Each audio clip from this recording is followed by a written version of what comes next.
आपण सर्व लोक माझ्या प्रेमासाठी आणि माझ्यावरती आणि या मठावरती असणाऱ्या अतोनात श्रद्धेपोटी इथं आलेला आहात.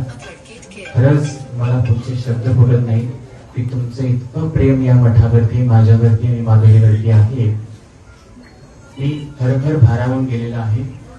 तुमचं प्रेम असंच माझ्यासोबत माझ्या शेवटच्या श्वासापर्यंत असो ही मंगल भावना आहे.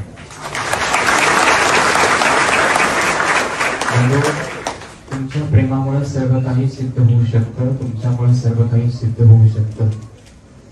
तुम्ही माझ्या सोबत आहात ही खात्री तुम्ही आज दिलेली आहेत आणि शेवटपर्यंत राहाल याची खात्री मला आहे.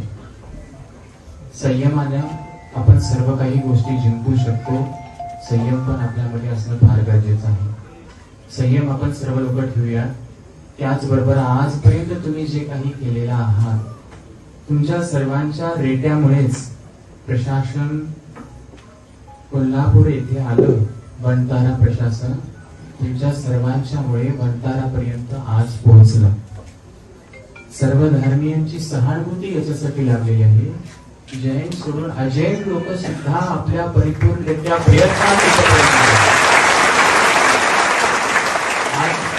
आज मला असं वाटतंय मी जैनांचा नाही तर मी सर्व समाजाचा आहे. तुम्ही दिलेलं प्रेम मी पहिल्यापासून विचार करतो मी सर्व समाजाचा आहे. पण आज तुम्ही लोकांनी मला जाणीव करून दिलात की स्वामीजी तुम्ही आमचे आहात. म्हणून मलाही आज तेवढा कॉन्फिडन्स आलेला आहे की मी सर्व समाजाचा आहे आणि मी सदैव सर्व समाजासोबत आहे. जैन समाजासोबत मी सदैव सर्व समाजासोबत आहे. मी काय राजकारणी हे मला बोलायला फार काही येत नाही, पण खरी मनातली भावना मी तुमच्यासोबत ठेवत आहे.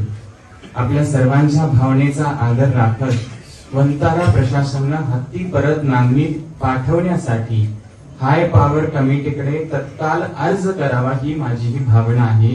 वनतारा प्रशासनानं संदर्भात सकारात्मक पावले तत्काळ उचलावी आणि ते तत्काळ उचलेपर्यंत आपण सर्वांनी संयम ठेवावं हीच माझी भावना आहे आणि ते त्या मार्गाने पाऊल टाकतील अशी आपल्या सर्वांची भावना आपण ठेवूया.